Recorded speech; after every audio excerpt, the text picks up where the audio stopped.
रीतिकाल हम पढ़ने वाले हैं। रीतिकाल की सीरीज हमारी आज शुरू हो रही है।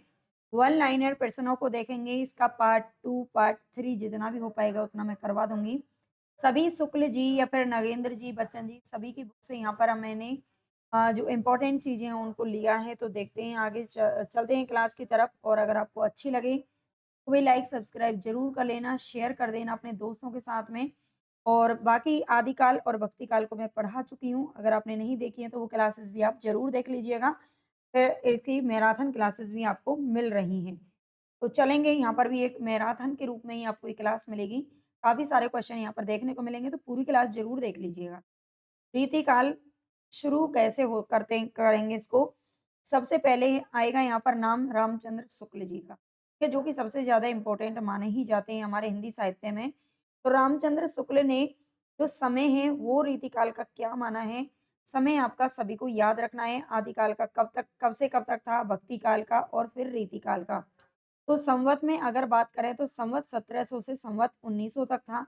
और 17 में से अगर आप माइनस 57 कर दोगे, ठीक है, 57 आप घटा देंगे तो आपका निकल जाएगा 1643 ईस्वी। और इसमें से भी आपको 57 माइनस करना है तो 1843 ईस्वी आ जाएगा। यानी कि इसकी जो समय सीमा है ना वो केवल 2 शताब्दी रही है। ये भी पूछ लिया जाता है। केवल 200 वर्ष, ठीक है, 200 वर्ष इसकी जो इसका जो समय है वो माना गया है 200 वर्ष तक केवल। ठीक है? तो 2 शताब्दियों तक इसका रीतिकाल चला था। शुक्ल जी ने इस काल को 3 प्रकरणों में माना है, बाँटा है, ये ध्यान रखना इम्पोर्टेंट है। 3 प्रकरण कौन-कौन से हैं? तो प्रकरण फर्स्ट में सामान्य परिचय का नाम दिया है। प्रकरण 2 को इन्होंने रीति ग्रंथकार कवियों का नाम दिया है। प्रकरण 3 को रीतिकाल के अन्य कवियों का नाम दिया है। अब यहाँ से एक मोस्ट इम्पोर्टेंट क्वेश्चन जो बनता है ना, वो बनता है आपका रीति ग्रंथकार कवि इनमें से कौन-सा नहीं है? ठीक है? इस तरह से प्रश्न आता है। हालाँकि इस क्लास में मैंने उसकी थोड़ी-सी डिटेल नहीं रखी है, लेकिन नेक्स्ट क्लास में करा दूँगी। एक्चुअली मैं सोच रही थी मैं बाद में उनको टाइप करूँगी, लेकिन मुझे याद नहीं रहा, लेकिन बाद में करवा दूँगी क्योंकि बहुत सारे उसमें टाइप करने पड़ेंगे। ठीक है? तो रीति ग्रंथकार कवि आपको सभी को याद होने चाहिए, सारे के सारे कवि, याद रखना।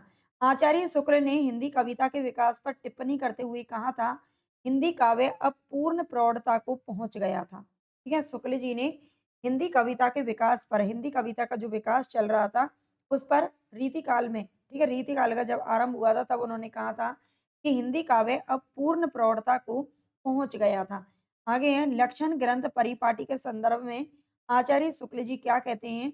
हिंदी में लक्षण ग्रंथ की परिपाटी पर हम आगे देखेंगे कि ये लक्षण ग्रंथ क्या हैं, स्वतंत्र ग्रंथ क्या हैं, आगे आपको समझ में आ जाएगा, ठीक है? अभी जो चीज़ें आपको पढ़ाई जा रही है ना उनको थोड़ा-सा बस पढ़ते हुए चलें, एक बार में हो सकता है आपके कुछ समझ में नहीं आए।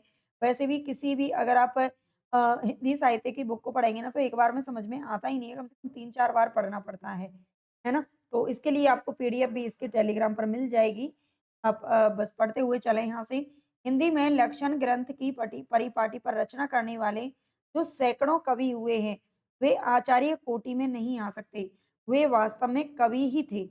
कि वो आचार्य कोटि में शुक्ल जी उनको नहीं गिनते हैं। वो कहते हैं कि वो वास्तव में कवि ही थे, उनमें आचार्यत्व के गुण थे ही नहीं। ठीक है? लक्षण ग्रंथ जिन्होंने लिखे थे उनके लिए आचार्य शुक्ल जी कह रहे हैं। आगे है आचार्य शुक्ल ने रीतिकाल के आरंभ के बारे में कहा है, इसमें कोई संदेह नहीं कि काव्य रीति का सम्यक समावेश पहले पहल आचार्य केशव ने किया, लेकिन हिंदी रीति ग्रंथों की जो अखंड परंपरा है वो चिंतामणि त्रिपाठी से मानते हैं। कौन? शुक्ल जी। और उन्होंने रीतिकाल का आरंभ इन्हीं से माना है। रीतिकाल का जो आरंभ है वो किससे मानते हैं? तो चिंतामणि त्रिपाठी से मानते हैं, ये याद रख लेना। वो वैसे वो कहते हैं कि इसमें कोई संदेह नहीं है कि काव्य रीति का जो सम्यक समावेश है, वो तो सबसे पहले केशव दास ने ही किया था, लेकिन जो अखंड परंपरा चलती गई आगे रीति ग्रंथों की, वो चिंतामणि से शुरू हुई थी। तो क्वेश्चन बहुत बार पूछा जाता है, रीतिकाल के प्रवर्तक के तौर पर शुक्ल जी ने किसे माना है? तो चिंतामणि त्रिपाठी को मानते हैं, याद रखना। रीतिकाल का नामकरण विभिन्न विद्वानों के अनुसार निम्न है। अलग-अलग जो विद्वान हैं रीतिकाल के नामकरण यानी कि रीतिकाल को अलग-अलग नामों से पुकारते हैं, है ना? तो इसको देख लेते हैं। रीति काव्य नाम किसने दिया है? तो जॉर्ज ग्रियर्सन ने दिया है। अलंकृत काल नाम किसने दिया है? तो मिस्र बंधुओं ने दिया है। और मिस्र बंधुओं में कौन-कौन शामिल हैं? ये भी क्वेश्चन आता है। श्याम बिहारी, सुखदेव बिहारी और गणेश बिहारी। इसके बाद रीतिकाल नाम शुक्ल जी ने दिया है और श्रृंगार काल नाम दिया है आचार्य विश्वनाथ प्रसाद मिश्र जी ने। इसके बाद है कला काल नाम दिया है डॉक्टर समा रमाशंकर शुक्ल रसाल जी ने और अंधकार काल नाम दिया है त्रिलोचन ने, है ना? जिनके 3-3 लोचन है, 3-3 नेत्र हैं, उन्होंने ही अंधकार काल नाम दे दिया है। ठीक है? उनको ये दिखाई नहीं दिया रीतिकाल, याद रखना। रीतिकाल के प्रवर्तक के संबंध में विद्वानों में मतभेद है, जो कि इस प्रकार से है। शुक्ल जी किसको मानते हैं? चिंतामणि त्रिपाठी को मानते हैं। कालक्रम की दृष्टि से अगर देखा जाए तो कृपाराम को रीतिकाल का प्रवर्तक माना जाता है। ठीक है? कृपाराम की जो हित तरंगिनी रचना है, उससे माना जाता है रीतिकाल की शुरुआत। जबकि डॉक्टर नगेंद्र ने रचनाकार व्यक्तित्व की समृद्धि की दृष्टि से केशव दास को रीतिकाल का प्रवर्तक माना है। तो ये सारे ही जो पॉइंट है वो आपको अच्छे से याद रख लेना है। अगर क्लास आपको अच्छी लग रही है, तो प्लीज़ चैनल को सब्सक्राइब ज़रूर कर लेना। जो बच्चे नए हैं, कमेंट करके बताना क्लास आपको कैसी लगी है। आगे इसी तरह की सीरीज़ आपको आपके लिए चलती रहेगी, बस आप बने रहिए चैनल के साथ में।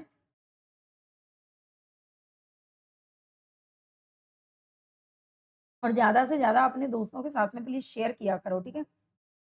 आचार्य विश्वनाथ मिश्र ने श्रृंगार काल को 3 भागों में बाँटा है। ठीक है? ये भी बहुत बार क्वेश्चन आता है। सबसे पहले तो ये याद रखना विश्वनाथ मिश्र जी ने रीतिकाल को श्रृंगार काल नाम दिया है और इन्होंने 3 भागों में बाँटा है, रीतिबद्ध, रीतिसिद्ध और रीतिमुक्त। ये 3 नाम याद रखना। अच्छा रीतिबद्ध किसको कहते हैं या रीतिबद्ध की जो रचनाएँ होती हैं, वो लक्षणों और उदाहरणों से युक्त होती हैं। याद रख लेना रीतिबद्ध कौन से कवि होते हैं जो लक्षण और उदाहरणों से युक्त रचनाएँ जिन्होंने लिखी हैं, उनको रीतिबद्ध कवियों में गिना जाता है। रीति की बंधी परिपाटी के अनुकूल स्वतंत्र काव्य रचनाएँ। ठीक है? रीति की बंधी परिपाटी के अनुकूल जिसमें मतलब एक कुछ बंधनों को मानते हुए स्वतंत्र लेकिन स्वतंत्र काव्य रचनाएँ जो करते हैं, वो रीति सिद्ध में आते हैं और रीति परंपरा की साहित्यिक रूढ़ियों से मुक्त रचनाएँ जो हैं, वो रीति मुक्त में आती हैं। ठीक है? रीति परंपरा की रीति काल की जो परंपरा चल रही थी, है ना? लक्षण और ग्रंथों वाली, लक्षण और उदाहरणों वाली, उन सब से उन सारे बंधनों को तोड़ करके जिन्होंने मुक्त रचनाएँ लिखी, वो आते हैं रीति मुक्त। इतना याद रखना। आगे देखते हैं आचार्य विश्वनाथ प्रसाद मिश्र के अनुसार जो रीति सिद्ध कवि हैं, वे डॉक्टर नगेंद्र के अनुसार रीतिबद्ध कवि हैं। इम्पोर्टेंट पॉइंट है ना? स्टार भी बना हुआ है आपके लिए पहले ही।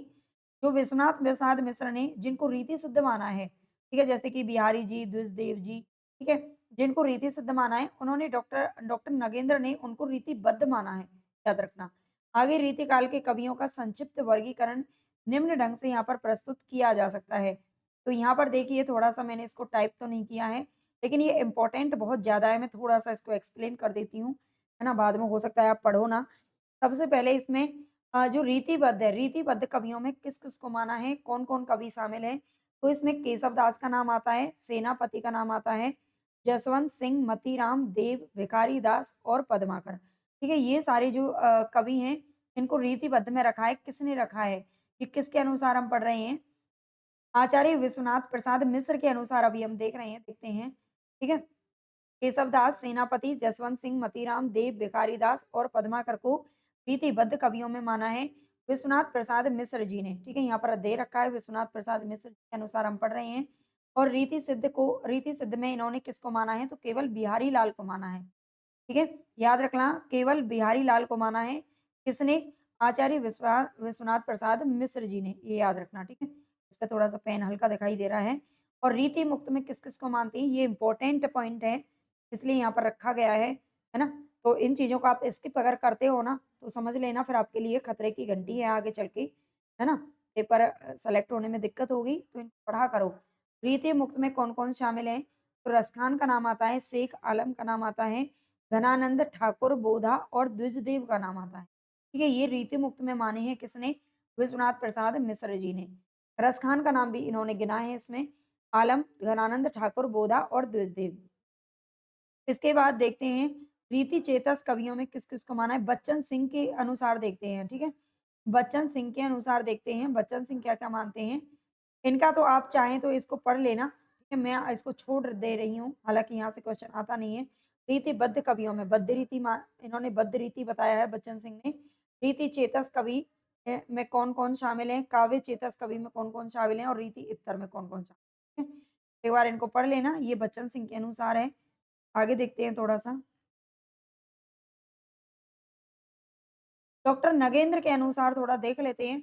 अभी हमने ऊपर पढ़ा था कि जिनको रीति सिद्ध माना है, किसने? डॉक्टर अ, विश्वनाथ प्रसाद मिश्र जी ने, डॉक्टर नगेंद्र ने उनको रीतिबद्ध में माना है, ठीक है? तो डॉक्टर नगेंद्र के द्वारा रीतिकालीन कवियों का कालक्रम यहाँ पर दे रखा है। चिंतामणि, कुलपति मिश्र, कुमार मणि, के सोमनाथ, भिखारी दास, रसिक गोविंद, देव, अमीर दास, ग्वाल कवि और प्रताप शाही। ये सभी इन्होंने किसमें माने हैं? रीतिकालीन जो ये सारे के सारे कवि हैं, इनको किस तरीके से इन्होंने बताया है? देखिए, सर्वांग निरूपक कवि में है, विशिष्टांग निरूपक कवि में है, रीति कवि में है। ठीक है? डॉक्टर नगेंद्र ने रीति मुक्त कवि के रूप में किसको माना है? अलंकार निरूपक कवि कौन-कौन माने हैं? छंदों निरूपक कवि कौन-कौन है जिन्होंने छंदों से साहित्य रचनाएँ की हैं? अलंकार निरूपक कवि ये सारे हैं, इनको पढ़ लेना एक बार, ठीक है? और इसके बाद देखते हैं सर्वांग निरूपक कवि में कौन-कौन आते हैं? और सर्व रस निरूपक कवि में कौन-कौन आते हैं? तो ये सारे के सारे आते हैं, मैं इनको पढ़ नहीं रही हूँ। मुझे पता है आप स्किप करके चलोगे यहाँ से, है ना? श्रृंगार रस निरूपक कवि में मतीराम और कृष्ण भट्ट देव ऋषि को माना है। क्या तो ये सारे एक बार पढ़ लेना। सर्वांग निरूपक कवि कौन-कौन हैं? तो ये सारे आते हैं, कि ये सारे हैं और इसके अलावा विशिष्टांग रूपक कवि यही हैं। हुँ, तो ये एक बार आप पढ़ लेना, है ना?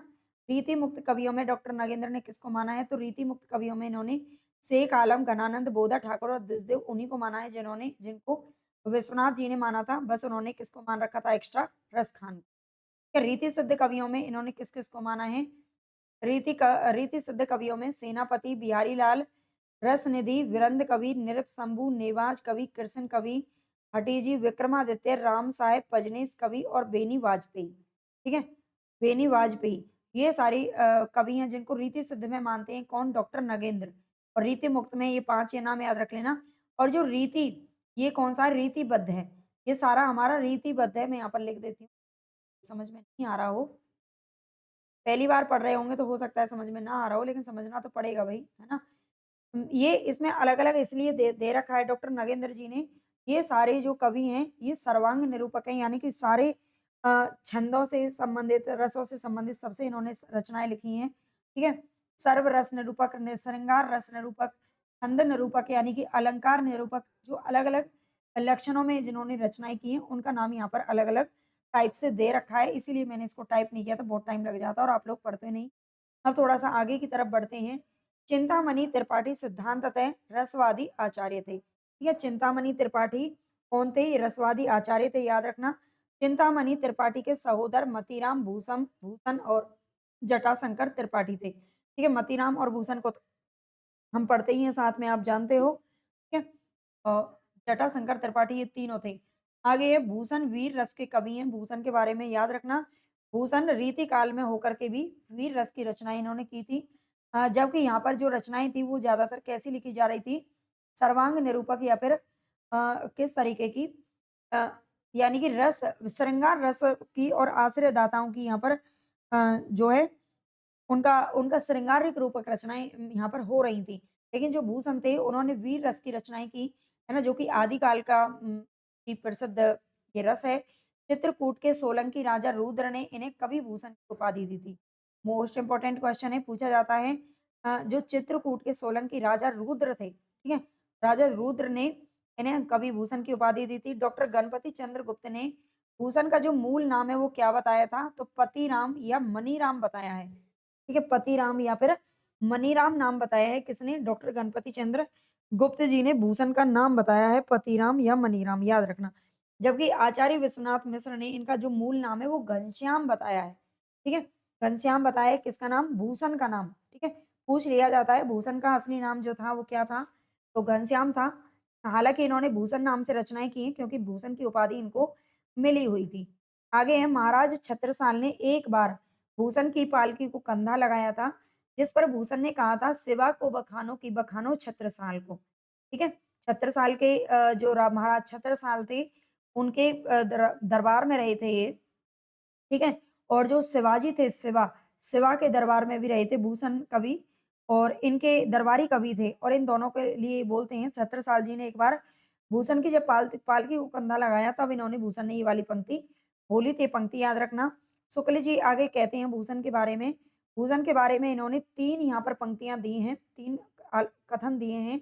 पहला है भूषण के वीर रस के उद्गार सारी जनता के हृदय की संपत्ति हुए। ये भूषण के वीर रस के जो उद्गार हैं वो सारी जनता के हृदय की संपत्ति हुए। याद रखना, शिवाजी और छत्रसाल की वीरता के वर्णनों को कोई कवियों की झूठी खुशामद नहीं कह सकता। ठीक है, शिवाजी और छत्रसाल की वीरता के चर्चे इतने ज्यादा हैं और सच में ही उनसे मतलब इतना अच्छा सब कुछ ऐसा लगता नहीं है कुछ भी कि झूठी खुशामद की गई है। भूषण ने जैसे कि हमने रासो काव्य वगैरह में देखा था आदिकाल में, उन्होंने झूठी प्रशंसाएँ की थी अपने जो जिनके वो आश्रयदाता थे, उनकी बढ़ाई-चढ़ाई ज़्यादा की थी। अतिशयोक्तिपूर्ण वर्णन वहाँ पे हुआ था। लेकिन यहाँ पे ऐसा नहीं हुआ है, ऐसा शुक्ल जी का मानना है।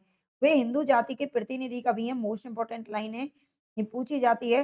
हिंदू जाति के प्रतिनिधि कवि कौन है? तो भूषण जी हैं और कहा किसने? शुक्ल जी ने कहा है।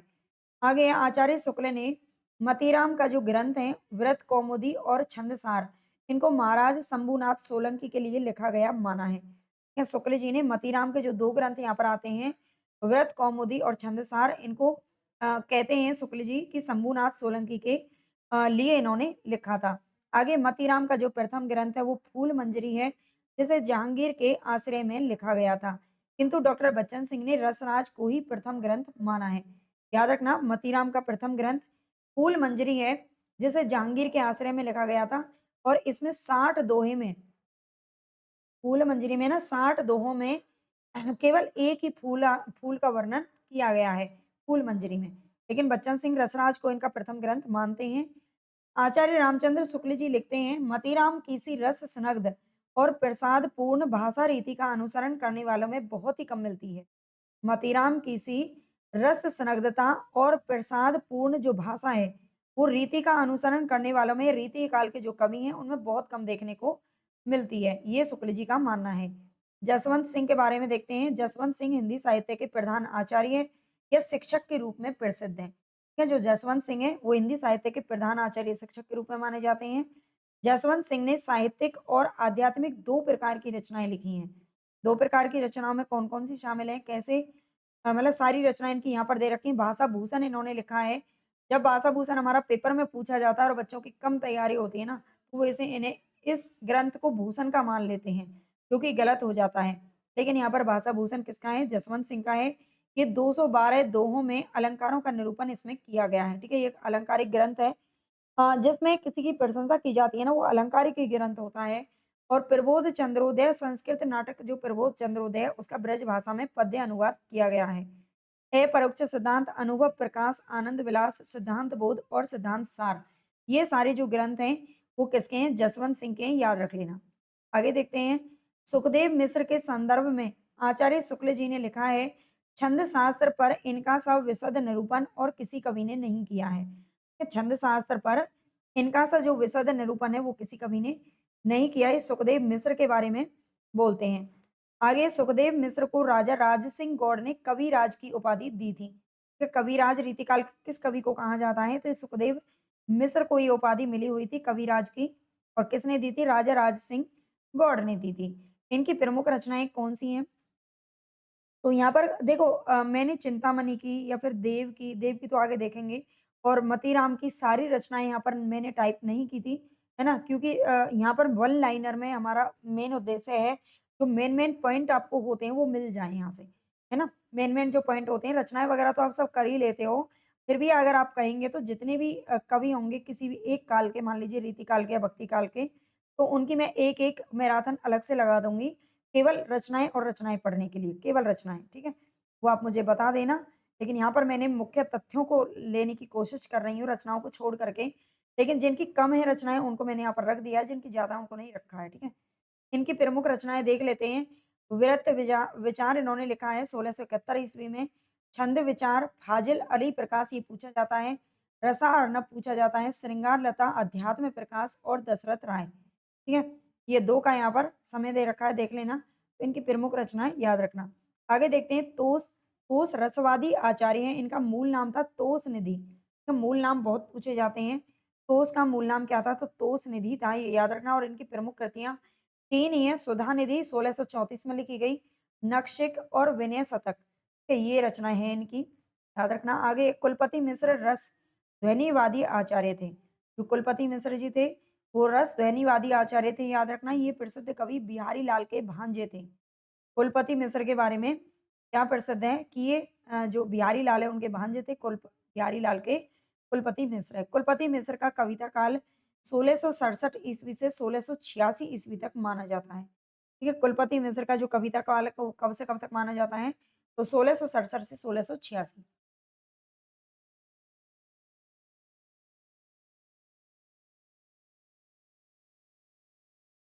आगे है कुलपति मिश्र की प्रमुख कृतियाँ कौन-कौन सी हैं? तो सबसे पहला नाम आता है रस रहस्य 1670 में लिखा गया था। मम्मट का जो रस रहस्य है उसका छाया अनुवाद इन्होंने लिखा है।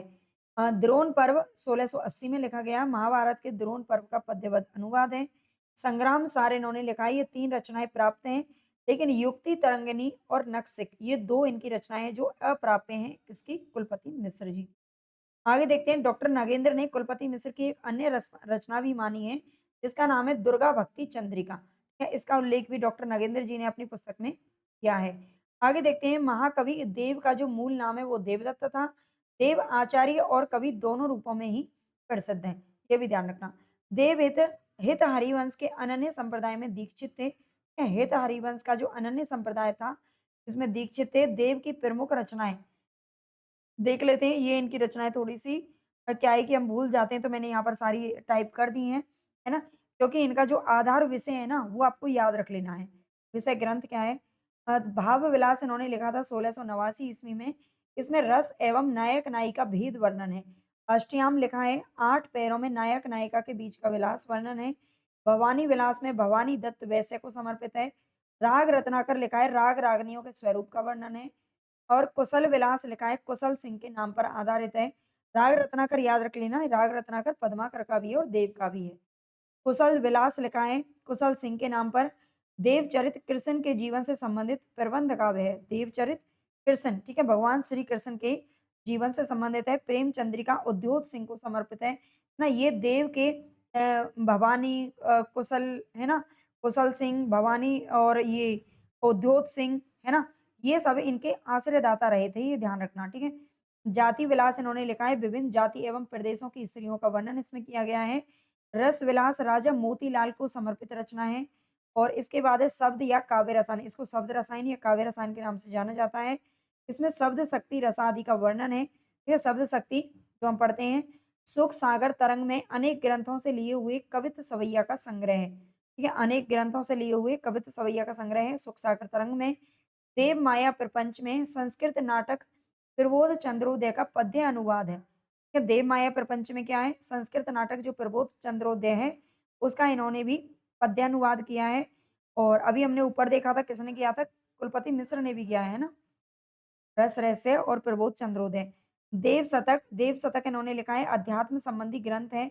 और सुजान विनोद और प्रेम तरंग के नाम से भी लिखा है। ठीक है, सुजान विनोद का भी नाम याद रख लेना। हालांकि हमें सुजान का नाम सबसे ज्यादा रीति मुक्त में देखने को मिलेगा। सुख सागर तरंग का संपादन मिश्र बंधुओं के पिता बाल दत्त मिश्र ने सन 1897 ईस्वी में किया था। ये थोड़ा ध्यान रख लेना। ये मिश्र बंधुओं के पिता थे बाल दत्त मिश्र। उन्होंने 1897 में सुख सागर तरंग जो देव की रचना है उसका संपादन किया था। डॉक्टर नगेंद्र ने सुख सागर तरंग को नायिका भेद का विश्व कोश माना है। इंपॉर्टेंट लाइन है, ठीक है, सभी इंपॉर्टेंट है भाई। डॉक्टर नगेंद्र ने सुख सागर तरंग को नायिका भेद का विश्वकोश माना है, पूछा जा सकता है। सर्वप्रथम शिव सिंह सेंगर ने देव की रचनाओं की संख्या 72 बताई है। जहाँ से इंपॉर्टेंट है ना, और आपको पढ़ने में थोड़ी रुचि भी बनी रहे, है ना, बोर ना हो साहित्य को पढ़ने में, इसलिए मैंने यहाँ पर हाईलाइट कर रखा है चीज़ों को, ना। आपको ये इतनी मेहनत करनी पड़ती है, अलग से आप बताइएगा। आपको अगर अच्छी लगती है तो क्लास नोट्स आपको इसके उस पर मिल जाएँगे, टेलीग्राम चैनल पर, ठीक है। सर्वप्रथम शिव सिंह सेंगर ने देव की रचनाओं की संख्या 72 बताई। कुछ विद्वानों ने 52 ग्रंथों का उल्लेख किया है। आगे आचार्य रामचंद्र शुक्ल देव की कुछ अन्य कृतियां भी बताते हैं, जो कि इस प्रकार है। वृक्ष विलास, पावस विलास, ब्रह्म दर्शन पच्चीसी, तत्व दर्शन पच्चीसी, आत्म दर्शन पच्चीसी, जग दर्शन पच्चीसी, रसानंद लहरी, प्रेम दीपिका, नखशिख और प्रेम दर्शन। ठीक है, शुक्ल जी ने इनकी कुछ अन्य रचनाएं भी मानी है देव की, तो इनको भी आप याद रख लेना। उनमें से ना, उनमें उनको छोड़ करके ना अब इनमें से पेपर बनेगा, है ना। जिस तरह से पैटर्न जो चेंज हो रहा है ना, उसमें उन चीज़ों को पूछ रहे हैं जिनको हम सोच भी नहीं सकते। देव कविता में अभिधा को महत्व देते हुए काव्य रसायन में लिखते हैं। देव कविता में अ, अभिधा को महत्व देते हुए काव्य रसायन में जो शब्द रसायन या काव्य रसायन नामक इन्होंने रचना लिखी है, उसकी ये पंक्ति है। अभिधा उत्तम काव्य है, मध्य लक्षणालीन, अधम व्यंजना रस बरस उल्टी कहत नवीन। ये पंक्ति कहाँ पर है? तो ये शब्द रसायन या काव्य रसायन नामक ग्रंथ से ली गई है, ये पूछा जा सकता है। डॉक्टर रामस्वरूप चतुर्वेदी ने मध्यकालीन हिंदी काव्य भाषा पुस्तक में लिखा है। मध्यकालीन हिंदी काव्य भाषा नाम से एक पुस्तक है किसकी? रामस्वरूप चतुर्वेदी जी की। और उसमें उन्होंने लिखा है कि देव की ध्वनि संवेदनशीलता रीतिकालीन काव्य भाषा में अप्रीतम है। कि देव की ध्वनि संवेदनशीलता रीतिकालीन काव्य भाषा में अप्रीतम है। ये कौन कहते हैं? रामस्वरूप चतुर्वेदी जी कहते हैं। रसलीन का मूल नाम था गुलाम नबी। कि रसलीन का मूल नाम क्या था? गुलाम नबी था। ये मीर तूफैल अहमद के शिष्य थे। ये मीर तूफैल नाम है ना? इनके गुरु का याद रखना। रसलीन की प्रमुख कृतियां निम्न है। रसलीन की प्रमुख कृतियां कौन सी हैं? तो अंग दर्पण है और रस प्रबोध है। अंग दर्पण में इन्होंने लिखा है 1737 में लिखा गया था। अंगों का उपमा या उत्प्रेक्षा से चमत्कार पूर्ण वर्णन किया गया है। और रस प्रबोध में 1741 में लिखा गया। 1155 दोहे में। Hello everyone, Ritikal one liner class एक में करा चुकी हूँ आपको कल, और आज हम दूसरी क्लास को करेंगे। अगर वो नहीं देखी तो उसको भी जाके जरूर देख लेना। और यहाँ से इस क्लास से ऐसा हो ही नहीं सकता, क्लास क्या बल्कि सीरीज से आदिकाल भक्तिकाल में करवा चुकी हूँ कि आपके पैसे आपके टीजीटी पीजीटी या फिर यूजीसी नेट में क्वेश्चन आपको ना मिले, है ना? सभी महत्वपूर्ण क्वेश्चनों क्वेश्चनों को मैंने यहाँ पर रखा है। और उम्मीद करती हूँ कि क्लास आपके लिए काफ़ी यूज़फुल रहेगी। तो भी क्लास ज़रूर देखना और लाइक, सब्सक्राइब, शेयर ज़रूर कर देना। कमेंट करके बताया करो प्लीज़ कि आपको क्लास कैसी लगती है, ताकि मुझे भी थोड़ा-सा मोटिवेशन मिले, है ना? आपका क्योंकि कहते हैं ना, एक तारीफ़ जो होती है ना, वो बहुत ही काम की होती है। और यहाँ पर जो आपका कमेंट आते हैं, बहुत अच्छा लगता है कि हाँ, आपको क्लास पसंद आ रही है और हमारी मेहनत सफल हो रही है। तो चलते हैं अपनी क्लास की तरफ बिना देरी किए। सबसे पहला यहाँ पर हमारा जो पॉइंट है वो है, रीति काव्य को यौवन की रमणीयता का काव्य भी कहा जाता है। ठीक है, जो रीति काल है, रीति काल को यौवन की रमणीयता का काव्य कहा जाता है। पॉइंट याद रख लेना। आगे डॉक्टर बच्चन सिंह ने लिखा है। बच्चन सिंह कहते हैं कि रीतिकालीन कवि कविता के सौदागर थे। ठीक है, सभी रीतिकालीन कवियों को, जितने भी रीतिकालीन कवि हों, सबको डॉक्टर बच्चन सिंह ने कहा है कि कविता के ये सौदागर थे जो रीतिकालीन कवि हैं। लेकिन देव ने सुकवि को कविता का सौदागर कहा है। ये याद रख लेना। रीतिकालीन कवियों को किसने कहा है? बच्चन सिंह ने। और सुकवि को किसने कहा है? देव ने कहा है। आगे हैं, नलिन विलोचन शर्मा ने रीतिकालीन काव्य की आलोचना पद्धति को भारतीय मनीषा का ह्रासकालीन वर्गीकरण प्रेम कहा है। ये जो नलिन विलोचन शर्मा है, उनका नाम यहाँ पर आया है। उन्होंने रीतिकालीन काव्य की आलोचना पद्धति को भारतीय मनीषा का ह्रासकालीन वर्गीकरण प्रेम कहा है। ठीक है, याद रख लेना। पॉइंट एक एक इम्पोर्टेंट है। आगे चलते हैं। शुक्ल जी ने बिहारी लाल को रसवादी माना है। क्या आचार्य रामचंद्र शुक्ल ने किसको? बिहारी लाल को रसवादी माना है। लेकिन डॉक्टर नगेंद्र ने बिहारी लाल को ध्वनिवादी माना है। इंपॉर्टेंट है, पूछ लिया गया है, पहले भी पूछा जा चुका है, ध्यान रखना। आगे श्री राधा चरण गोस्वामी। राधा चरण गोस्वामी का नाम यहाँ पर आया है। इन्होंने बिहारी को पीयूष वर्षी मेघ की उपमा दी है। ठीक है, बिहारी को पीयूष वर्षी मेघ की उपमा किसने दी है? तो श्री राधा चरण गोस्वामी ने दी है। बिहारी लाल के जो आश्रयदाता थे, ये थे महाराज जय सिंह। याद रखना, महाराज जय सिंह। और ये कहाँ के रहने वाले थे? ये उस समय जयपुर के शासक थे। ठीक है, जयपुर के राजा थे महाराज जय सिंह। और बिहारी लाल इन्हीं के दरबारी कवि थे। जयपुर राजस्थान की हम बात कर रहे हैं। ठीक है, देख लेना एक बार। आगे, बिहारी लाल की एकमात्र रचना बिहारी सतसई दोहा छंद में रचित है। और इसकी जो भाषा है वो परिनिष्ठित साहित्यिक ब्रज भाषा है ना? बहुत बार पूछी जाती है बिहारी सतसई की भाषा क्या है, तो ब्रज भाषा में इसको लिखा गया है। और इनकी एकमात्र ही ये रचनाएं जो कि दोहा छंद में लिखी गई है। ठीक है, बिहारी लाल की सतसई की प्रशंसा में किसी कवि ने, देख लीजिए यहाँ पर ध्यान से, ये जो पंक्ति हम यहाँ पर पढ़ेंगे ये बहुत बार पूछी गई है। और जब ये पंक्ति कहीं पर आती है तो हमें उसका जो आंसर है ना, वो बिहारी करना होता है। ठीक है, ये पंक्ति किसकी है? सतसैया के दोहरे ज्यों नाविक के तीर, ये किसकी पंक्ति है? तो हम उसमें क्या लगाते हैं? बिहारी लगाते हैं। लेकिन यहाँ पर क्या है? बिहारी लाल की सतसई, इनकी जो रचना है उसकी प्रशंसा में किसी कवि ने, कोई अज्ञात कवि है, ये मैंने यहाँ पर हाईलाइट कर दिया है। निम्नलिखित पंक्ति लिखी है, सत सैया के दोहरे ज्यों नाविक के तीर, देखन में छोटे लगें बेधें सकल शरीर। ठीक है, देखन में छोटे लगें घाव करें गंभीर, ये भी यहाँ पर हम आगे बोलते हैं, लेकिन ये देखन में छोटे लगें बेधें सकल शरीर। तो ये पंक्ति किसी अज्ञात कवि ने कही है, लेकिन ये पंक्ति जब पूछी जाती है तो हम बिहारी की लगाते हैं। आगे डॉक्टर जॉर्ज ग्रियर्सन के अनुसार ग्रियर्सन क्या कहते हैं कि यूरोप में बिहारी सतसई के समकक्ष कोई दूसरी रचना नहीं है। क्या ये यूरोप के रहने वाले थे ग्रियर्सन साहब, तो इन्होंने क्या कहा है कि बिहारी सतसई के समान कोई दूसरी रचना है ही नहीं, कोई रचना है ही नहीं पूरे यूरोप में। बिहारी सतसई के अन्य टीकाकार निम्नलिखित हैं। बिहारी सतसई के कुछ टीकाकार हैं, देखते हैं। बिहारी सतसई पर हिंदी में 50 से भी अधिक टीकाएँ प्राप्त हैं, ठीक है? सबसे ज़्यादा टीकाएँ लिखने वाला लिखा जाने वाला जो ग्रंथ है वो बिहारी सतसई है। सबसे ज़्यादा टीका आज तक इसमें लिखी गई है ग्रंथ पर, ये ध्यान रखना। बिहारी लाल के पुत्र कृष्ण लाल कवि ने बिहारी सतसई की टीका सर्वप्रथम सवैया छंद में ब्रज भाषा में लिखी थी, ठीक है? बिहारी लाल के पुत्र हैं कृष्ण लाल कवि, उन्होंने बिहारी सतसई की टीका किस में लिखी है? ब्रज भाषा में लिखी थी, वो भी सवैया छंद में। जबकि बिहारी सतसई जो लिखा गया है वो दोहा छंद में लिखा गया है। आगे है कृष्ण कवि, इन्होंने कृष्ण लाल की टीका नाम से लिखा है कृष्ण कवि ने, ठीक है? एक इनका ये देख लेना, मैंने जो नोट्स बनाए थे उनमें हरि प्रकाश टीका लिखा है, ठीक है? हरि प्रकाश टीका लिखा हुआ है और ये भी मैंने ऑथेंटिक बुक से ही बनाए हैं, है ना? और कृष्ण लाल की टीका है जो आपका जो बुक है गोविंद चंद्र पांडे की, उसमें मिलता है। एक बार दोनों को याद रखना, ठीक है? ये कृष्ण कवि के द्वारा लिखी गई है। ये गेट लगा दो।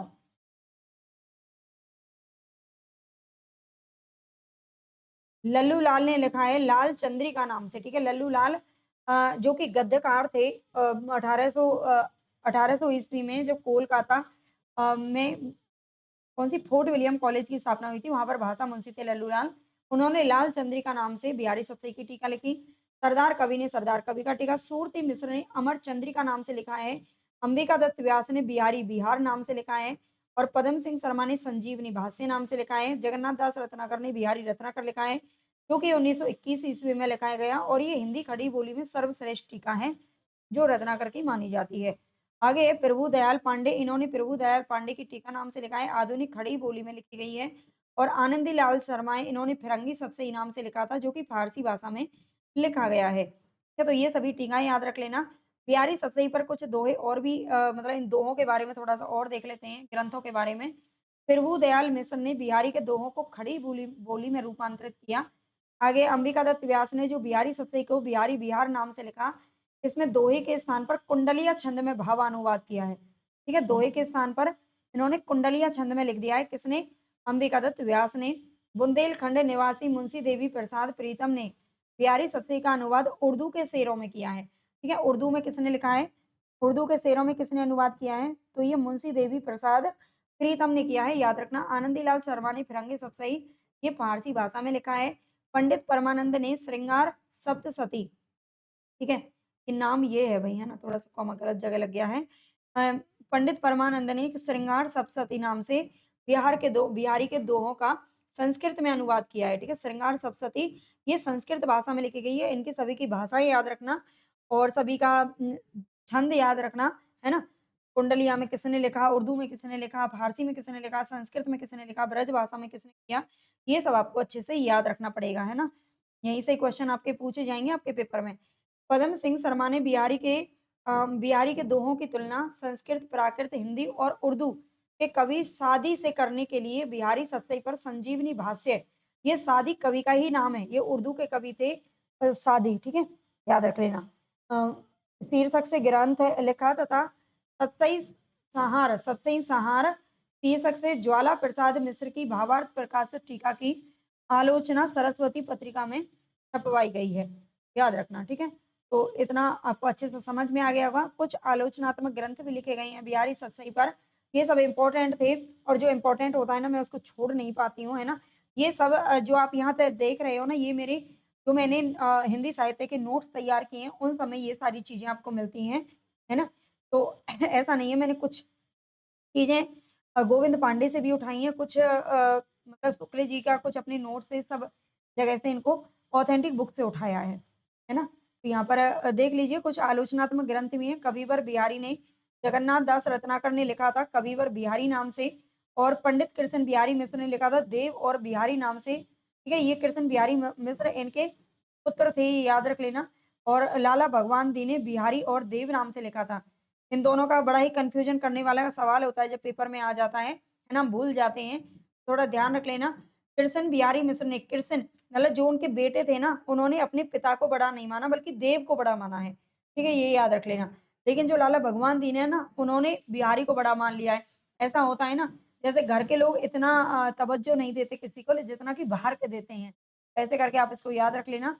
बिहारी की बाग विभूति नाम से विश्वनाथ प्रसाद मिश्र ने आलोचनात्मक ग्रंथ लिखा है और बिहारी सत्य की सुबोध टीका नाम से रामवृक्ष बेनीपुरी ने लिखा है। याद रखिएगा। रामचंद्र शुक्ल जी क्या कहते हैं बिहारी के बारे में? श्रृंगार रस के ग्रंथों में बिहारी जितना मान किसी का भी नहीं है। ये बिहारी को जितना मान सम्मान मिला है श्रृंगार रस के ग्रंथों में, उतना किसी का भी नहीं है। इसका एक-एक दोहा हिंदी साहित्य में एक-एक रत्न माना जाता है। कि यहाँ तक अच्छे से याद रख लेना, ये पूछा जाता है। आगे भी है, किसी कवि का यश उसकी रचनाओं से नहीं वरन गुणों से होता है। ठीक है, चाहे आप मतलब काम कम करो लेकिन ऐसा करो कि जो दुनिया याद रखे। है ना? किसी कवि का यश उसकी रचनाओं से नहीं वरन गुणों से होता है। इन्होंने रचना एक ही लिखी, लेकिन ऐसी लिखी कि लोग प्रसिद्ध हो गए, है ना? यूरोप तक भी जाके प्रसिद्ध हो गई। मुक्तक कविताओं में जो गुण होना चाहिए, वे बिहारी के दोहों में चरमोत्कर्ष पर पहुँचता है। ये और याद रख लेना, जो बिहारी सतसई है, वो मुक्तक काव्य में लिखी गई है, ठीक है? मुक्तक काव्य है। मुक्तक में प्रबंध के समान रस की धारा नहीं बहती, जिसमें कथा प्रसंग की परिस्थितियों में डूबा पाठक और हृदय में एक स्थायी प्रभाव ग्रहण करता है। इसमें तो रस के ऐसे छींटे पड़ते हैं, जिसमें हृदय कलिका थोड़ी देर के लिए खल खिल उठती है। तो ये शुक्ल जी ने कहा है। शुक्ल जी का एक और कथन मिलता है बिहारी सतसई के बारे में, कविता उनकी श्रृंगारिक है, पर प्रेम की उच्च भूमि पर नहीं पहुँचती, नीचे ही रह जाती है। ये भी बिहारी जी के बारे में कहा है। लाला भगवान दी ने सूर व तुलसी और केशव के बाद बिहारी को चौथा रत्न माना है। यानी कि भगवान दी ने 4 रत्न माने हैं, सूर, तुलसी, केशव और चौथा कौन है? बिहारी। ठीक है, 4 रत्न बताए हैं हिंदी साहित्य के। आगे हैं बलदेव उपाध्याय ने हाल गाथा के गोवर्धन आचार्य को भाषा का तथा बिहारी को दोहा का बादशाह बताया है। ठीक है, बिहारी को दोहा का बादशाह किसने कहा है? तो ये बलदेव उपाध्याय ने कहा है, इंपॉर्टेंट है। बिहारी लाल के आप मुझे बता देना कि इसमें आप मुझे कमेंट करके बता सकते हो कि मैम ये चीज़ें आपने गलत रखी हैं, ये इंपॉर्टेंट नहीं है। है ना? इनमें एक-एक लाइन इंपॉर्टेंट है भाई हमारी दृष्टि में तो। आप बता दीजिएगा आपको कैसी लगती है क्लास, है ना? इसी तरह से सबकी टॉपिक वाइज़ क्लास मैं करवा रही हूँ, आदिकाल करवा दिया है ना? और भक्ति काल मैंने कंप्लीट करवा दिया है और बिहारी जी को सॉरी रीतिकाल को हम कर ही रहे हैं। इसकी पंक्तियों वाली एक और क्लास आपको मिल जाएगी। कुछ इंपॉर्टेंट पॉइंट रह गए होंगे तो मैं डाल दूँगी उसमें लास्ट में और इसके बाद आपको मैराथन क्लास के रूप में भी मिल जाएगी। ठीक है? और फिर हम आधुनिक काल की तरफ बढ़ेंगे। इनकी पीडीएफ आपको टेलीग्राम पर मिल जाएगी, वहाँ जाकर के आप सेट हो जाना भैया, जॉइन कर लेना, ठीक है? बिहारी लाल के समस्त दोहों की जो संख्या है वो तो है 719। यहाँ पर ये ध्यान देना, ये बड़ा ही कन्फ्यूजिंग सवाल होता है कि बिहारी लाल के बिहारी सतसई में दोहे कितने हैं? तो उसमें 713, 719 इस तरह से जो ऑप्शन होते हैं, बच्चे कन्फ्यूज़ हो जाते हैं। तो यहाँ पर ध्यान दीजिए, बिहारी लाल के समस्त दोहों की जो संख्या है वो तो 719 ही है ना? लेकिन जगन्नाथ दास रत्नाकर के इनके दोहों की संख्या है जो 713 मानी है। जगन्नाथ दास रत्नाकर कहते हैं कि इसमें दो ही 713 हैं और प्लस 6 इन्होंने सोठा माने हैं। प्लस 6 इन्होंने क्या माने हैं? सोठा माने हैं, सोठा छंद, ठीक है? तब जाके 719 इन्होंने बताया है। बिहारी सतसई पर सर्वाधिक प्रभाव निम्न कड़ी कवियों का पड़ा है। बिहारी सतसई पर किस-किस का प्रभाव पड़ा है? तो अमरूक कवि की अमरूक शतक है, जो कि संस्कृत भाषा में लिखी गई है। हाल हाल कवि का जो कि शालिवाहन वंश से थे हाल कवि का ग्रंथ अर्थसप्तशती है, जो कि प्राकृत भाषा में लिखा गया है और गोवर्धन आचार्य की आर्य सप्तशती जो कि संस्कृत भाषा में लिखी गई है। इन तीनों ग्रंथों का प्रभाव है जो कि बिहारी सतसई पर देखने को मिलता है। आगे देखते हैं भिखारी दास के बारे में। भिखारी दास का जो रचना काल है, ये 1728 से 1750 ईस्वी माना जाता है। 1728 में इनका जन्म हुआ था, है ना? सॉरी जन्म नहीं हुआ था, ये इनका रचना काल है 1728 से 1750। आगे भिखारी दास की कुछ रचनाएँ यहाँ पर देख लेते हैं। नामकोश, है ना? देख लीजिए इतनी मेहनत से हाइलाइट कर रखा है सबको एक-एक शब्द को, है ना? अब सोचिए सबको अलग-अलग से सेलेक्ट करो, फिर टाइप करो, फिर उनको हाइलाइट करो, अलग-अलग कलर में करो वो भी ताकि आपको इंटरेस्ट भी लगा रहे पढ़ने में और आपको समझ में भी अच्छे से आ जाए, है ना? हाइलाइट चीज़ों को आप थोड़ा फ़ोकस ज़्यादा करो, इसलिए करती हूँ मैं। आगे है नामकोश 1738 ईस्वी में लिखा गया जो कि एक कोश ग्रंथ है। रस सारांश 1742 में लिखा गया, रस के भेद उपभेदों का वर्णन किया गया है। छंदा अर्णव पिंगल में 1742 में लिखा गया, छंदों का विस्तृत वर्णन है। काव्य निर्णय, एक काव्य के भेद उपभेदों का वर्णन है, 1746 में लिखा गया। श्रृंगार निर्णय 1750 और विष्णु पुराण भाषा विष्णु पुराण का दोहा चौपाई शैली में अनुवाद है। शतरंज सती का शतरंज खेलने के तौर तरीकों का वर्णन इसमें किया गया है। और इसके अलावा एक और रचना मिलती है अमरकोश, संस्कृत के अमरकोश का पद्य अनुवाद इसमें किया गया है। तो ये सारी रचनाएँ भिखारी दास की हैं, याद रखना। आगे जयपुर नरेश प्रताप सिंह ने पद्माकर भट्ट को कविराज शिरोमणि की उपाधि दी है। ये जयपुर नरेश जो प्रताप सिंह थे, उन्होंने पद्माकर भट्ट का नाम आ रहा है, कविराज शिरोमणि की उपाधि दी गई है। तो कविराज शिरोमणि किसको कहा जाता है? ये पूछा जाता है, पद्माकर को कहा जाता है। पद्माकर भट्ट की प्रमुख रचनाएँ यहाँ पर दे रखी हैं। सबसे पहली रचना का नाम है हिम्मत बहादुर विरुदावली। हिम्मत बहादुर विरुदावली में 211 छंद हैं और इसमें हिम्मत बहादुर का शौर्य वर्णन किया गया है। ठीक है, हिम्मत बहादुर का शौर्य वर्णन किया गया है। ये एक प्रबंध काव्य है। पद्मावरण इसमें अलंकारों का वर्णन है। जगत विनोद में 6 प्रकाश और 731 छंदों में नवरसों का विवेचन किया गया है। प्रबोध पचासा ये भक्ति निरूपण की रचना है। गंगा लहरी संस्कृत कवि जगन्नाथ कृत गंगा लहरी का पद्यानुवाद किया गया है। और प्रताप सिंह विरुदावली 117 छंदों में प्रताप सिंह का शौर्य वर्णन है। कली पच्चीसी इसके अलावा है राम रसायन वाल्मीकि के रामायण का छाया अनुवाद है। और अली जहां प्रकाश महाराज ग्वालियर के नाम पर ये लिखा गया है, महाराज ग्वालियर के नाम लिखा गया है, अली जहां प्रकाश, याद रख लेना। तो ये सारी रचनाएं पद्माकर की मिलती हैं। आगे नाम आता है वृंद का पूरा नाम था वृंदावन। इनका जन्म मेड़वे में हुआ और इनके पिता का नाम था श्री रूप। के पिता का नाम क्या था? वृंद के का श्री रूप था। इनका मूल नाम याद रख लेना, पूरा नाम वृंदावन था। वृंद के जो आश्रयदाता थे वो थे औरंगजेब और किशनगढ़ के महाराज राज सिंह। ठीक है, औरंगजेब औरंगजेब कौन थे? औरंगजेब कौन थे जानते हो ना? औरंगजेब शाहजहां के बेटे थे। ठीक है, औरंगजेब। और किशनगढ़ के महाराज राज सिंह भी इनके आश्रयदाता रहे हैं। वीरेंद्र कवि की कुछ रचनाएं यहाँ पर मिलती हैं, काल क्रमानुसार है वो भी। सबसे पहली रचनाएं 12 मासा 1668 12 महीनों का वर्णन है। भाव पंचाशिका 1686 श्रृंगार के विभिन्न भावों का वर्णन। नयन पचीसी पवन पचीसी श्रृंगार शिक्षा और यमक सतसई, है ना? यमक सतसई काफी इंपॉर्टेंट है, पूछी जाती है। 1706 ईस्वी में लिखी गई और इसमें 715 दोहों में यमक अलंकार का वर्णन है। ठीक है, 715 दोहों में यमक का वृंद कवि ने, ये पूछा जाता है, ये एक क्वेश्चन बहुत पूछा जाता है कि किस कवि ने, 4 ऑप्शन देकर आपसे पूछता है कि किस कवि ने सतसई पर रचना नहीं की है या सतसई की रचना नहीं की है ना? सतसई जैसी तो बिहारी ने की है, वृंद कवि ने की है ना? ऐसे याद रख लेना, इन्होंने यमक सतसई नाम से की है। आगे और भी हम आगे पढ़ेंगे कि किस-किस ने की है। आलम जाति के ब्राह्मण थे। अब आगे यहाँ पर हम थोड़ा-सा रीति मुक्त कवियों के बारे में देखेंगे। जो आलम थे वो जाति के ब्राह्मण थे किंतु शेख नाम की रंगरेजिन से विवाह करके मुसलमान बन गए थे, है ना? आजकल हमारे देश में क्या होता है कि लड़कियाँ ही अपना धर्म धारण कर लेती हैं, मतलब धर्म चेंज कर लेती हैं। लेकिन आलम ऐसे थे, ब्राह्मण होने के बावजूद भी इन्होंने मुसलमान धर्म को अपना लिया। आलम औरंगजेब के दूसरे बेटे बहादुर शाह मुअज्जम के आश्रय में रहते थे। ये याद रख लेना, आलम किसके में? बहादुर शाह मुअज्जम जो कि औरंगजेब का बेटा था। आगे आलम का जो कविता काल है वो 1683 ईस्वी से 1703 ईस्वी माना जाता है और इनकी प्रमुख कृतियाँ हैं आलम केली, माधवानल कामकंदला और सुदामा चरित। ठीक है, ये सुदामा चरित आप जानते हो, हमें नरोत्तम दास का भी मिलता है सुदामा चरित, है ना? ध्रुव दास का भी मिलता है और ये आलम कवि का भी मिलता है। और चौथी इनकी रचना का नाम है श्याम सनेही। ये सभी याद याद रखना। आलम के विषय में आचार्य शुक्ल ने क्या लिखा है? ये शुक्ल के जो अ, यहाँ पर दिए गए हैं, ये बहुत ही ज़्यादा इम्पोर्टेंट है ना?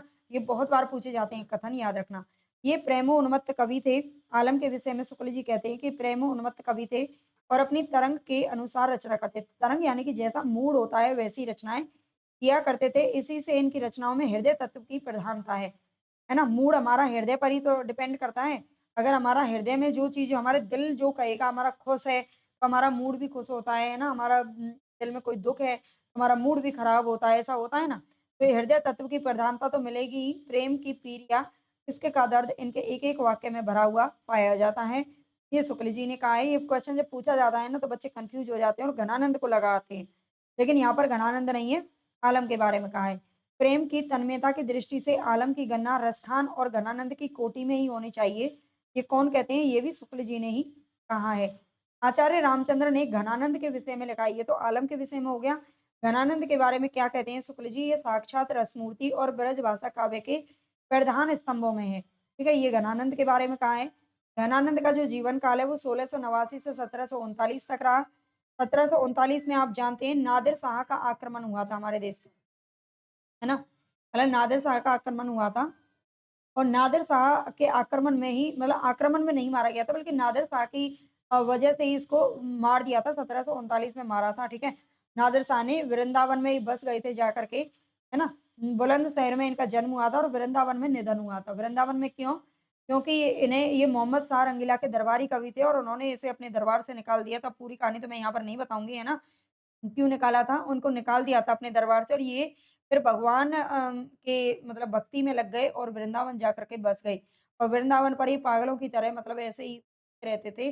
और एक बार जो बाहर के लोग थे, नादिर शाह ने मोहम्मद शाह रंगीला का पता पूछा था, है ना? उनके बारे में जानना चाहा लेकिन घनानंद ने नहीं बताया और उनको मार दिया था। ये इनके बारे में कहा जाता है। ये निम्बार्क संप्रदाय में दीक्षित थे, इम्पोर्टेंट है, और मोहम्मद शाह रंगीला के दरबारी कवि थे जो कि दिल्ली के शासक थे उस समय पर। घनानंद के संदर्भ में ब्रजनाथ ने 2 सवैया लिखे हैं। ठीक है? घनानंद के संदर्भ में ब्रजनाथ, ब्रजनाथ का नाम याद रखना। इन्होंने 2 सवैया लिखे हैं और 2 सवैया कौन से हैं? नेहि महाब्रज भाषा प्रवीणो, सुंदर ताहू के भेद को जाने, जो वियोग की रीति में कोविद भावना भेद स्वरूप को जाने। ये जब पंक्ति पूछी जाती है तो हम इसमें घनानंद लगाते हैं। ठीक है? क्योंकि घनानंद से संबंधित है ना? वहाँ पर ये नहीं पूछा जाता कि ब्रजनाथ की है, लेकिन अब आप याद रख लेना, ब्रजनाथ की है ये पंक्ति, क्योंकि घनानंद के विषय में लिखी गई है। अब ऑप्शन में जो आ जाएगा वही आपको करना पड़ेगा। ठीक है? आजकल के जो एक्सपर्ट है ना वो थोड़ा-सा डीपली पेपर को बनाते हैं, तो इसलिए मैंने यहाँ पर इन चीज़ों को रखा है। चाह के रंग में, इसी का ये अगला पार्ट है, चाह के रंग में भीजो हुओ, हियो बिहोरे मिले, प्रीतम शांति न माने, भाषा प्रवीण सुछंद सदा रहे, सो घन जूके कवित्त बखानो। ठीक है, ये पंक्ति किसके बारे में है? कान्हानंद के बारे में ब्रजनाथ ने कही है। आगे एक और पंक्ति है, एक और सवैया मिलता है, प्रेम सदा अति ऊँचे रहे, प्रेम सदा अति ऊँचे लहें, सुकहें सुकहें ई भाँति भाँति की बात छकी, सुन के सबके मन लालच दौरे पे बोरे, लखें सब बुद्धि चकी, जग की कविताई के धोखे रहें, हया प्रवीणन की मति जाति जकी, समझे घना कविता घनानंद की, ये आखिन नेह की पीर तकी। ठीक है, ये भी इसी के बारे में कहा है। घनानंद की कुछ काव्य कृतियाँ यहाँ पर देख लीजिए। सुजान सार इन्होंने लिखा है। ठीक है, सुजान सार नहीं, सुजान सागर नाम से इन्होंने। आगे इश्क लता, विरह लीला, वियोग वेली, कोकसार, कृपा कंद, रस केली वल्ली और यमुना यस। ठीक है, एक और रचना इनकी मिलती है, पक्षी विलास। ये रचना हमने कहीं पीछे भी पढ़ी थी और किसकी पढ़ी थी? देव कवि की पढ़ी थी, है ना? देव कवि की पढ़ी थी। एक बार पूछा गया था कि इन 4 में से कौन-सी रचना है जो कि घनानंद की नहीं है, लेकिन ये बताई गई थी। एक बार देख लेना, देव कवि में भी ये पक्षी विलास मिलती है ना? मैंने पीछे पढ़ाया था आपको। आगे इनकी विरह लीला ब्रज भाषा में है किंतु फारसी के छंद में है। ठीक है, विरह लीला भाषा तो ब्रज है, लेकिन फारसी के छंद में लिखी गई है। घनानंद के संदर्भ में आचार्य शुक्ल की निम्न पंक्तियाँ हैं जो कि महत्वपूर्ण है। शुक्ल जी ने इनके बारे में क्या कहा है? घनानंद के बारे में सारे कथन इम्पोर्टेंट हैं। इनकी सी विशुद्ध, सरस और शक्तिशालिनी ब्रज भाषा लिखने में और कोई समर्थ नहीं हुआ। विशुद्धता के साथ प्रौढ़ता और माधुर्य भी अपूर्व है। ठीक है, विशुद्धता के साथ-साथ में प्रौढ़ता और माधुर्य भी क्या है? अपूर्व है। अगला कथन कहते हैं शुक्ल जी, प्रेम की पीर ही को लेकर इनकी वाणी का प्रादुर्भाव हुआ। प्रेम मार्ग का ऐसा प्रवीण और धीर पथिक तथा जवादानी का ऐसा दावा रखने वाला ब्रजभाषा का दूसरा कवि नहीं हुआ है। प्रेम की अनिर्वचनीयता का आभास घनानंद ने विरोधाभासों के द्वारा दिया है। ये भी शुक्ल जी ने कहा है। आगे कहते हैं शुक्ल जी, घनानंद जी उन विरले कवियों में हैं जो भाषा की व्यंजकता बढ़ाते हैं। अपनी भावनाओं के अनूठे रूप रंग की व्यंजना के लिए भाषा का ऐसा बेधड़क प्रयोग करने वाला हिंदी के पुराने कवियों में दूसरा नहीं हुआ। भाषा के लक्षण और व्यंजक बल की सीमा कहाँ तक है, इसकी पूरी परख इन्हीं को थी। ठीक है, घनानंद जी उन विरले कवियों में से है। ये भी शुक्ल जी ने कहा है, आप पढ़ लेना एक बार और अच्छे से। लाक्षणिक मूर्तिमत्ता और प्रयोग वैचित्र्य की जो छटा इनमें दिखाई पड़ी, खेद है कि वह फिर पौने 200 वर्ष पीछे जाकर आधुनिक काल के उत्तरार्ध में अर्थात वर्तमान काल की नूतन काव्य धारा में ही अभिव्यंजनावाद के प्रभाव से कुछ विदेशी रंग लिए हुए प्रकट हुई। ठीक है, ये ध्यान रख लेना। तो ये भी शुक्ल जी कहते हैं। आगे रामधारी सिंह दिनकर जी कहते हैं घनानंद के विषय में क्या कहते हैं? दिनकर जी का कहना है कि रीति काल की बौद्धिक विरह अनुभूति निष्प्राणता और कुंठा के वातावरण में घनानंद की पीड़ा की टीस सहसा ही हृदय को चीर देती है और मन सहज ही मान लेता है कि दूसरों के लिए किराए पर आंसू बहाने वाले को बीच यह एक ऐसा कवि है जो सचमुच सचमुच अपनी ही पीड़ा में रो रहा है। ठीक है, यानी कि दिनकर जी कहते हैं कि घनानंद ने जितनी भी कृतियां लिखी हैं उनसे ये पता चलता है कि उनको खुद की पीड़ा है और वाकई में इनको खुद की ही पीड़ा थी, है ना? आगे पढ़ते हैं बोधा के बारे में, ये भी रीति मुक्त कवि हैं। बोधा का वास्तविक नाम था बुद्धिसेन। पन्ना नरेश खेत सिंह ने बुद्धिसेन का उपनाम बोधा किया था। बोधा का जो वास्तविक नाम था वो क्या था? बुद्धिसेन था। और जो पन्ना नरेश थे खेत सिंह, उन्होंने बुद्धिसेन का नाम क्या रखा था? बोधा किया था। पन्ना के दरबार की सुभान सुभान नाम की एक गणिका से बोधा प्रेम करते थे, याद रख लेना। और जो घनानंद थे ये किससे करते थे? सुजान। इनकी वाली का नाम था क्या? सुजान, जो कि मोहम्मद शाह रंगीला के दरबार में एक गणिका थी। क्या थी? गणिका, यानी कि जो नर्तकी बोलते हैं वो थी, ठीक है? नर्तकी थी, नाचने का काम करती थी। और पन्ना के दरबार की जो सुभान थी, इसका नाम था सुभान और उसका नाम था सुजान। गोदा की प्रमुख रचनाएँ यहाँ पर बिरह वारिस और इश्क नामा, याद रख लेना। गणानंद की रचना का नाम है इश्कलता और बोधा की रचना का नाम है इश्कनामा, याद रखना। आचार्य शुक्ल जी ने 3 ठाकुर की चर्चा की है, आगे देखेंगे थोड़ा-सा ठाकुर के बारे में। ये भी रीति मुक्त कवि हैं। इन्होंने 3 ठाकुर की रचना की है। असली वाले, प्राचीन ठाकुर, असली वाले नहीं है। अच्छा, ये असली वाले हैं, सॉरी।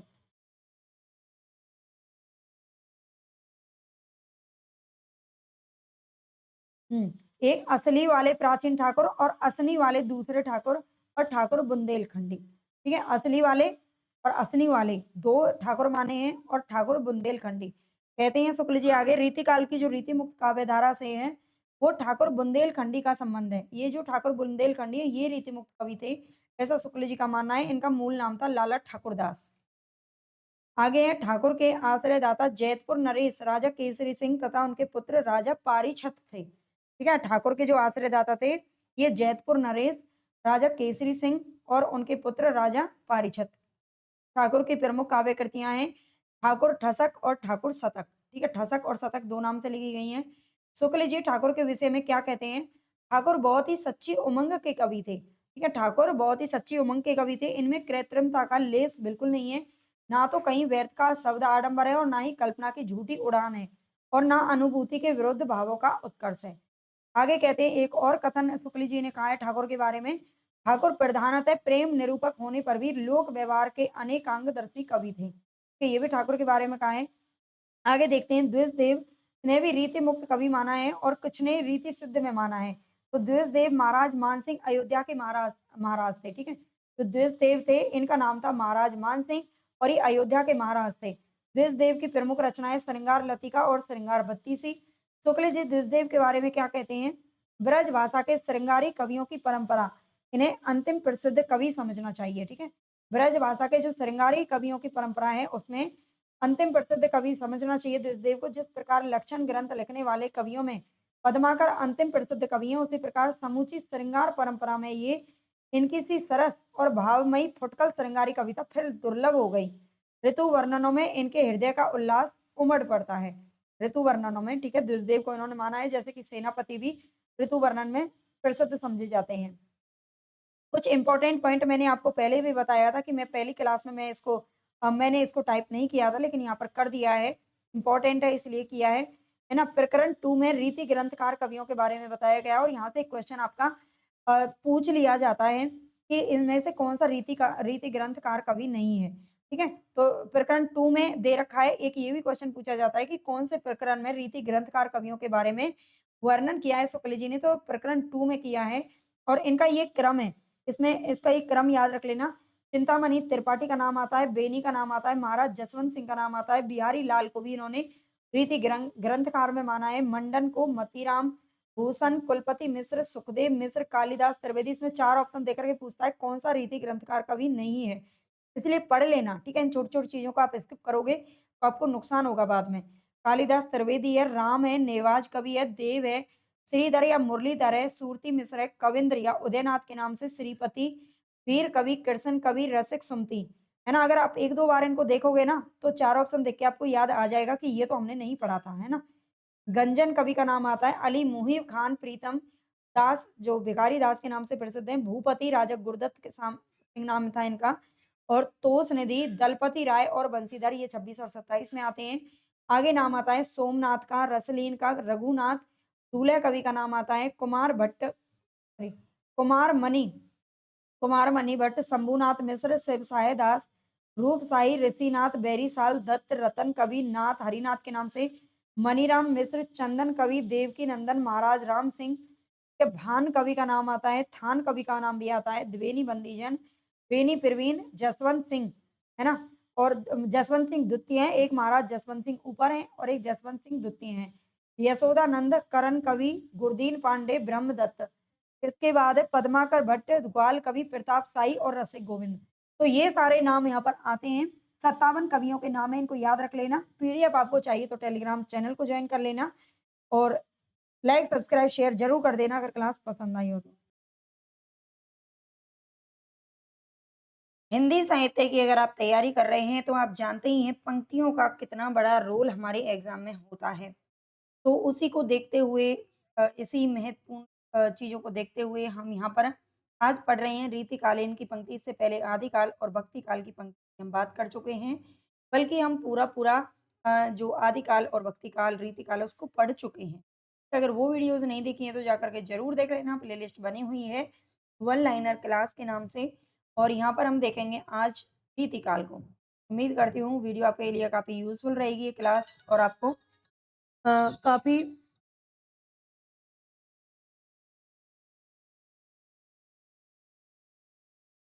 पसंद भी आएगी, ठीक है? तो चलते हैं सबसे पहले यहाँ पर जो पंक्ति है यद्यपि सुजाति सुलक्षणी, सुवरन सरस सुव्रत, भूषण बिनु न बिराजई, कविता वनिता मित। ठीक है? ये जो पंक्ति किसके द्वारा लिखी गई है? तो ये केशव दास की पंक्ति है, याद रखना। यद्यपि सुजाति सुलक्षणी, सुबरन सरस सुव्रत, भूषण बिनु न बिराजई, इसमें भूषण का नाम आता है। बहुत सारे बच्चे इसको क्या कर देते हैं? भूषण कर देते हैं जब पेपर में देखते हैं तो। लेकिन ये केशव दास की पंक्ति है, कविता वनिता मित। आगे छंद विरोधी पंगु सुन, नगन जो भूषणहीन, मृतक कहावे अर्थ बिनु, केशव सुनहु प्रवीण। छंद विरोधी पंगु सुन, छंद विरोधी पंगु सुन, नगन जो भूषणहीन। तो ये भी पंक्ति किसकी है? ये भी केशव दास जी के द्वारा लिखी गई है। आगे ताते रुचि सो सोच के कीजे सरस कवित, ताते रुचि सो सोच सोच के कीजे सरस कवित। ये केशव दास की पंक्ति है, ठीक है? अगर आपको पंक्तियाँ आपने नहीं आती हैं, तो प्लीज़ स्किप करके या फुल स्पीड में मत देखना, है ना? इससे आपका ही नुकसान होना है। अच्छे से पढ़िए। मैं एक पंक्ति को 2 बार इसलिए दोहराती हूँ, ताकि थोड़ा समझ में आ जाए, है ना? तो पंक्तियाँ हैं, थोड़ा-सा कठिनाई से याद होती हैं, लेकिन याद सब हो जाता है। रिवीजन करिए। आगे है तिय की बिहसई विलोकनी में, मनि आनंद आँखनियों झलके। रसवंत कवितन को रस ज्यों अखरान के ऊपर हवई छलके। ठीक है, जरूरी नहीं है ये पंक्ति पूछी जाए, ये खाली दूसरी जो पंक्ति है ये भी पूछी गई है ना? कोई सी भी पंक्ति पूछी जा सकती है एक एक करके। तो ये चिंतामणि के द्वारा लिखी गई है, वही चिंतामणि जिन्हें रामचंद्र शुक्ल जी ने प्रथम प्रथम माना है रीतिकालीन कवियों में। ठीक है, आगे है तुलसी गंग दुवो भई सुकविन के सरदार, इनके काव्यन में मिली भाषा विविध प्रकार।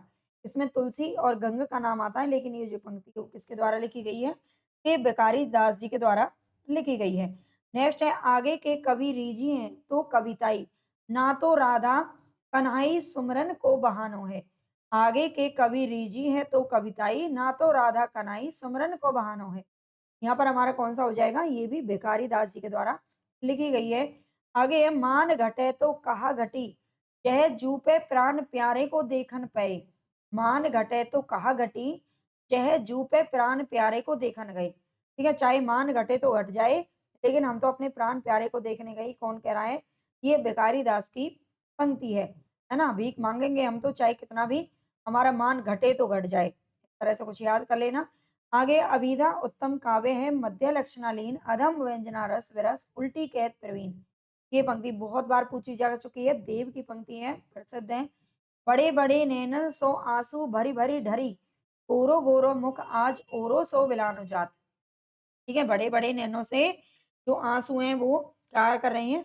न ढुरक रहे हैं, निकल रहे हैं, है ना? बड़े-बड़े आँसू तो ये देव कवि की पंक्ति है। नेक्स्ट है डार दुर्म पलना बिछौना नव पल्लव के सुमन अंगुला सोहे तन छवि भारी दे।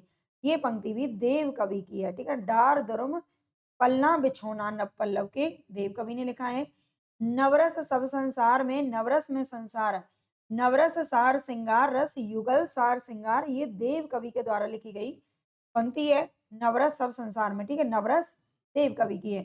नेक्स्ट है कुंदन को रंग फीको लगे झलके अति अंगन चारु गोराई। कुंदन को रंग फीको लगे झलके अति अंगन चारु गोराई ये मतीराम के द्वारा लिखी गई पंक्ति है। नेक्स्ट है वनमाल हिय लागिए अरुवै मुरली अधरारस पीजे। है वनमाल हिय लागिए अरुवई मुरली अधरारस पीजे। ये किसकी है? ये भी मतीराम की पंक्ति है।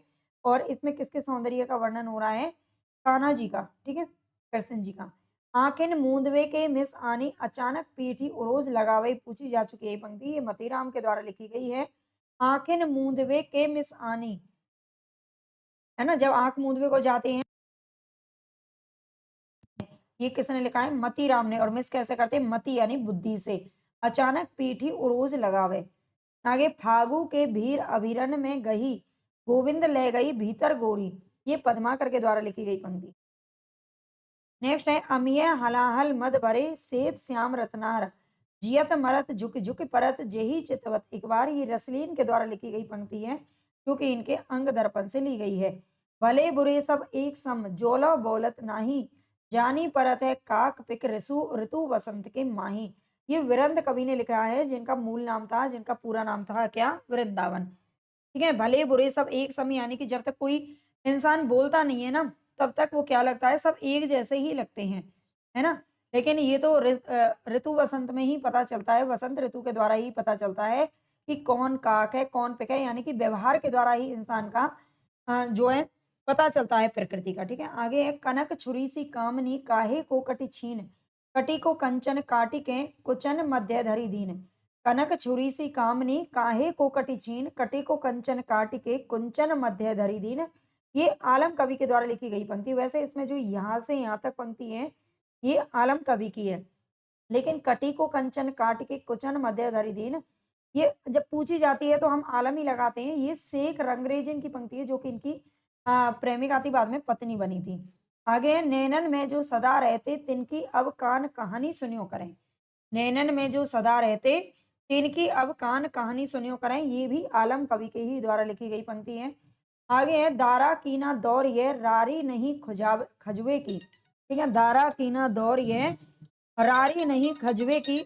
ये जो पंक्ति है वो किसके द्वारा लिखी गई है? तो ये भूषण के द्वारा लिखी गई है। ठीक है, दारा कीना दौर ये रारी नहीं खजुए की भूषण ने लिखी है। नेक्स्ट है इंद्र जिमी जम्ब पर बाड़व स्वहम्ब पर रावण सदम्ब पर रघुकुल राज है। ये भी भूषण के द्वारा लिखी गई पंक्ति है। ठीक है, इंद्र जिमी जम्ब पर बाड़व स्वहम्ब पर रावण सदम्ब पर रघुकुल राज है। ये भूषण के द्वारा लिखी गई है। आगे सिवा जो न होत तो सुनत कौन सबकी। सिवा जो न होत तो सुनत कौन सबकी ये भी भूषण ने लिखा है। और आप जानते हैं जो महाराज शिवाजी थे उनके दरबारी कवि भी महाराज शिवा के ही रह चुके थे, भूषण। ठीक है, आगे है लोगन कवित करवो खेल करी जान्यो है। लोगन कवित करवो खेल करी जान्यो है। ये ठाकुर के द्वारा लिखी गई पंक्ति है। ठीक है, लोगन कवित करवो खेल करी जान्यो है ठाकुर ने लिखा है। ठीक है, बतरस लालच लाल की मुरली धरी लुकाए। बतरस लाल बतरस लालच लाल की मुरली धरी लुकाई ये बिहारी के द्वारा लिखी गई पंक्ति है। नेक्स्ट है सघन कुंज छाया सुखद शीतल मंद समीर मन हवई जात अजव वही वह जमुना के तीर। तीर बोलते हैं किनारे को। ठीक है, जमुना के तीर यानी कि जमुना के किनारे पर ये बिहारी ने लिखा है। सघन कुंज छाया सुखद शीतल मंद समीर मन हवई जात अजो वह वह जमुना के तीर। आगे नहीं पराग नहीं मधुर मधु नहीं विकास ई काल अली कली सो ही बिंध्यो आगे कौन हवाल। ये बिहारी के द्वारा लिखी गई पंक्ति है जो कि इन्होंने जयसिंह, ये जयसिंह के दरबारी कवि थे बिहारी जी, और ये जयसिंह जो थे उनके लिए लिखी थी। ठीक है, नहीं पराग नहीं मधुर मधु, नहीं विकास ई काल। आगे बैठी रही अति सघन वन पैठी सदन ते तन महा, देखी दोपहरी जेठ की छाह चाहती छां। ये छां चाहती, छां यानी कि छाया। दोपहरी जेठ की, जेठ की दोपहरी में आप जानते हो कितनी धूप रहती है। जेठ यानी कि जून का महीना जो होता है उसको बोलते हैं। ये भी बिहारी जी की पंक्ति है। नेक्स्ट है छकी रसाल सौरभ सने मधुर माधवी गंध, ठौर ठौर झारत जपत भौर भौर मधु अंध। ये किसने लिखा है? तो ये बिहारी जी की पंक्ति है। छकी रसाल सौरभ सने मधुर माधवी गंध, ठौर ठौर ठौर ठौर झारत जपत भौर भौर मधु अंध। ये बिहारी ने लिखा है। और बिहारी सबसे ही आप जानते हैं, उनके बारे में बहुत कुछ पढ़ चुके हैं, है ना। अगर आपने वो नोट्स नहीं पढ़े हैं ना, जिनको मैं डेली क्लासेस में पढ़ा रही हूँ आपको फ्री में, इतना अच्छा मैटर आपको मिल रहा है, तो जा करके फ़ायदा उठाइए, पढ़िए, है ना। पूरी प्लेलिस्ट देखिए, बहुत अच्छी-अच्छी तरीके से क्लासेस दे रही हूँ मैं। अगर आप टीजीटी, पीजीटी या फिर यूजीसी नेट या कोई भी एग्ज़ाम की तैयारी कर रहे हो ना, तो आपके लिए बहुत ही कहते हैं ना रामबाण साबित होने वाली है ये जो सीरीज़ मैंने अभी शुरू की है। आदिकाल, भक्तिकाल हम पढ़ चुके हैं। इसके बाद में भाषा विज्ञान आपको पढ़ा दूँगी और फिर पाश्चात्य काव्य शास्त्र जो ज़्यादातर आप नहीं पढ़ते हो, ठीक है? और उसके बाद फिर हम आधुनिक काल पे चलेंगे। अगर ये सुझाव पसंद आए तो बता देना, आप अपना भी बता सकते हो कमेंट करके, है ना? रनित भंग घंटावली झरित दान मधु नीर, मंद मंद आवत चले कंजर कंज समीर। ये भी बिहारी जी की पंक्ति है, ठीक है।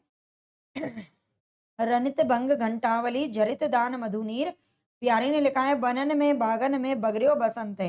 बनन में बागन में बगरियो बसंत है, ये सेनापति के द्वारा लिखी गई पंक्ति है, ठीक है। ये किसने लिखी है? तो ये सेनापति के द्वारा लिखी गई पंक्ति है। राम कैसों जस अध उरद गगन है, ये भी सेनापति ने लिखी है, ठीक है। ये छोटी सी पंक्ति याद रखना। राम कैसों जस अध उरद गगन है। अगली है हवे है सो धरी भाग उदरी, ये भी घनानंद की, तो ये घनानंद की पंक्ति है, ठीक है। हवे है सो धरी भाग उदरी है, ठीक है। ये घनानंद के द्वारा लिखी गई पंक्ति है, जो कि रीति मुक्त कवि हैं। आगे उजरनी बसी है हमारी अखियां देखो, उजरनी बसी है हमारी अखियां देखो, ये भी घनानंद की पंक्ति है। आगे अति सूदो सनी को मारा गए जहां नेकु सयापन न बाक नाही, घनानंद ने लिखी है। नेक्स्ट है लोग है लागी कवित बनावत, मोही तो मेरे कवित बनावत, समझे कविता घनानंद की, ये आखिर नेह की पीर तक, ये दोनों ही पंक्तियां घनानंद के द्वारा लिखी गई हैं, ठीक है। ये किसने लिखी हैं? तो ये अभी जो हम पढ़ रहे हैं ना 4-5 पंक्तियाँ घनानंद के ही देखने वाले हैं। बिछुरे मिले मीन पतंग दशा, कहाँ मोह जिय गति को परसे। बिछुरे मिले मीन पतंग दशा, कहाँ मोह जिय गति को परसे, ये भी घनानंद के द्वारा लिखी गई है। अगर आप नोट्स बना रहे हो ना, इनको बहुत अच्छी बात है अपने हाथों से लिखिए, बहुत अच्छा रहेगा। अदरवाइज़ आपको पीडीएफ मिल जाएगी, चैनल टेलीग्राम चैनल को आप जॉइन कर लेना, ठीक है? वहाँ से मिल जाएगी, जा करके जॉइन कर लीजिए। मोही तुम एक तुम्हें मोह सम अनेक आही, कहा कछु चंदी चकोरन की कमी है। मोही तुम एक तुम्हें मोह सम अनेक काही, आई कहा कछु चंदई चकोरन की कमी है, ये भी घनानंद की ही पंक्ति है। आगे तुम कौन सा पाटी पढ़े हो लला, मन लेहू पे देहू छटाक नहीं। ये तुम कौन सा पाटी पढ़े हो लल्ला, मन लेहू पे देहू छटाक नहीं। आगे दे दहे दे दये ना रहे स्तुति गेह की, भूली हूँ नेक को नाम ना लीजिए, ये दोनों ही घनानंद की पंक्तियां हैं। आगे यह प्रेम को पंत कराल माँ तरवारी की धार पे धावनो है। यह प्रेम को पंत कराल माँ तरवारी की धार पे धावनो है, ये बोधा कवि की पंक्ति है। जो वैसी जोड़ी मिले प्रीति करो सब कोई, काम कंदला सी तिरिया नर माधव सो हो, ये भी बोधा कवि ने लिखा है, ठीक है। जो वैसी जोड़ी मिले तो प्रीति करो सब कोई, अगर जोड़ी अच्छी मिले तो, है ना। जान मिले तो जहान मिले, नहीं जान मिले तो जहान कहाँ को।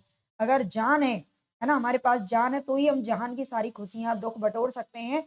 अगर हमारे पास जान ही नहीं है ना, कहते हैं ना जब प्राण निकल जाते हैं तो देह हमारी मिट्टी हो जाती है। तो जहान किस बात का, ये बोधा कवि ने कहा है ना, बोध हो गया है उनको इस चीज का। दाता कहा सूर कहा सुंदर सुजान कहा, तो ना आपको सराहे ताकि बाप को ना सराहिए, ठीक है। दाता कहा सूर का सुंदर सुजान कहा, जो ना आपको सराहे, है ना, जिसको आपकी चिंता नहीं है, ताकि बाप को ना सराहिए, तो उसको भी याद मत कीजिए, है ना। ये बोधा कवि ने ही लिखा है। आगे नेही महा ब्रज भाषा प्रवीण और सुंदर ताहू के भेद को जाने, भाषा प्रवीण सुचंद सदा रहे सो धन जी के कवित्व बखाने। ये ब्रजनाथ की पंक्ति है और ब्रजनाथ ने ये जो पंक्ति लिखी है वो घनानंद के बारे में लिखी है। कल की क्लास में हमने इस पर बात की थी, ठीक है, अगर आपको याद होगा, आपने देखी होगी तो। आगे, चिंता ज्वाल शरीर बन दहा लगी लगी जाई प्रकट धुआं नहीं देखिए और अंतर धुंधलाई। ये गिरधर कवि राय की पंक्ति है। चिंता ज्वाल शरीर बन, याद रखना। ब्रज के लता पता मोहि कीजे गोपी पद पंकज पावन की रज जामे सर भीजे।